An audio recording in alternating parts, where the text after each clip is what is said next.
LeBron James merupakan pemain yang serba bisa di NBA. Ia sangatlah berkuasa. Saking berkuasanya, ia sering disebut sebagai Le GM, Le Coach, dan Le lainnya. LeBron benar-benar berkuasa, sampai-sampai banyak pelatih yang takut kepadanya. Saat ia di Cleveland Cavaliers saja, pelatihnya saat itu, Tyronn Lue, terlihat tunduk kepada LeBron. Ya, wajar saja. LeBron dan Tyronn Lue tidak terlalu berbeda jauh usianya. Mereka bahkan sempat bermain satu lapangan bareng, di mana LeBron beberapa kali berhasil mempermalukan Lue.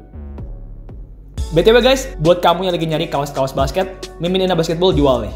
Ada kaos Ina Basketball, kaos Kevin Durant, kaos LeBron James, kaos Kobe Bryant, dan masih banyak lagi. Bagi yang minat, kalian bisa membelinya dengan cara mengklik link yang ada di kolom deskripsi ya. Oke guys, mari kita lanjut ke videonya.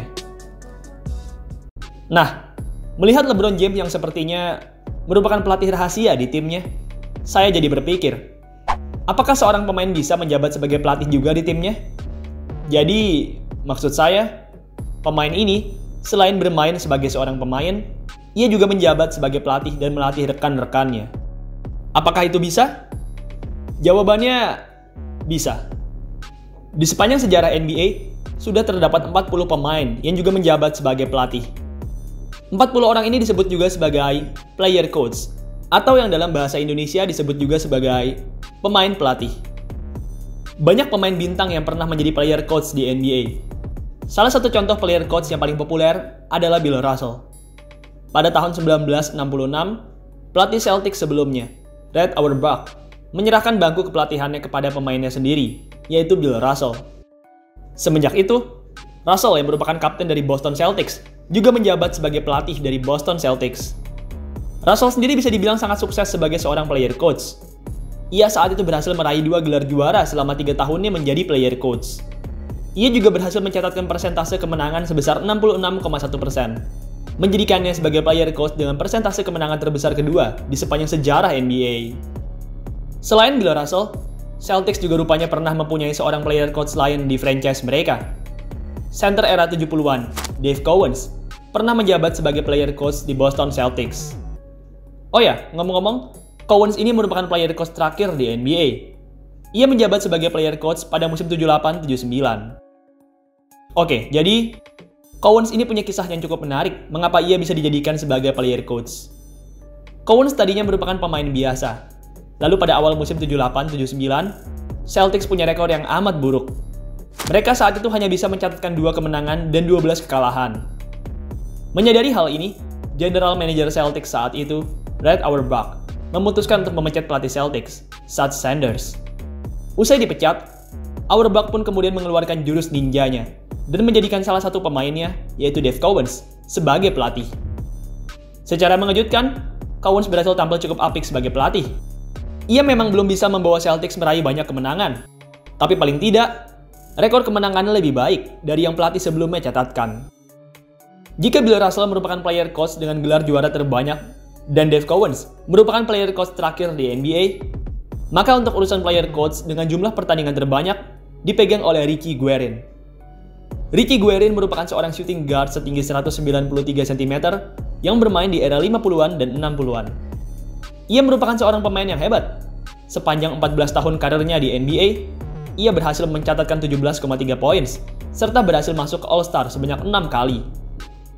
Guerin sendiri pertama kali menjadi player coach di musim 64-65. Menariknya, berbeda dengan Dave Cowens, Guerin saat itu tidak menggantikan seorang pelatih, melainkan seorang player coach lainnya. Guerin terbilang sukses di musim perdananya sebagai player coach ini. Kala itu, Guerin yang berusia 32 tahun, berhasil meraih rekor 28 kali menang dan 19 kali kalah. Rekor tersebut lebih baik dibanding rekor yang dicatatkan oleh player coach sebelumnya, yaitu Harry Gallatin. Guerin total menjadi player coach selama 6 tahun. Usai pensiun sebagai player coach di tahun 1970, Guerin pun lanjut ke karirnya sebagai pelatih full-time. Guerin tak lama sebagai pelatih full-time. Baru 2 tahun, Guerin pun kemudian dipecat dari jabatannya dan digantikan oleh pelatih lain. Itu tadi adalah 3 dari 40 player coach yang pernah ada di NBA. Mereka semua bisa menjadi player coach karena mereka sudah senior dan mereka juga punya skill yang hebat. Saat ini, banyak pemain senior yang punya skill hebat, seperti misalnya LeBron James, Chris Paul, Andre Iguodala, dan lain sebagainya. Lalu, mengapa mereka tidak menjadi player coach? Alasan mereka tidak bisa menjadi player coach adalah karena terdapat peraturan yang tidak memperbolehkan seorang pemain menjadi player coach. Semenjak tahun 1984, NBA mendirikan peraturan salary cap, dan setelah ada peraturan tersebut, player coach sudah dilarang di NBA.